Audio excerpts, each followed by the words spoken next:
একটা কথা ভাবো তো তোমরা, ধরো আকাশের দিকে তাকিয়ে আছো, আর হঠাৎ মহাকাশে ঘটে গেল এমন এক বিস্ফোরণ যার প্রভাব বদলে দিতে পারে আমাদের পৃথিবীর ভবিষ্যৎ।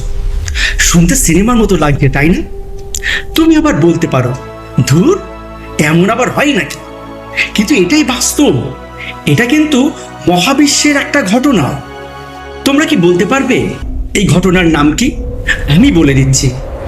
এই ভয়ঙ্কর ঘটনার নাম হলো গামা রে বার্স্ট। আমাদের মহাবিশ্বের সবচেয়ে শক্তিশালী বিস্ফোরণগুলোর মধ্যে অন্যতম।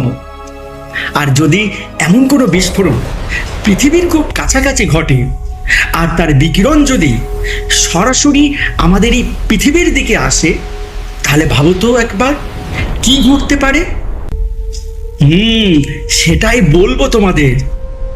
এই বিস্ফোরণের বিকিরণ যদি আমাদের পৃথিবীর দিকে ধেয়ে আসে, তাহলে আমাদের পৃথিবীর এই যে বায়ুমণ্ডল আছে না, এই বায়ুমণ্ডলে বড় ধরনের পরিবর্তন ঘটতে পারে।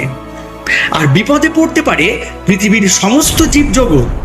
আর সবচেয়ে ভয়ঙ্কর ব্যাপার জানো তো, এই মহাকাশে এমন বিস্ফোরণ এখনো ঘটছে, কিন্তু প্রশ্ন একটাই, পরেরটা কত দূরে?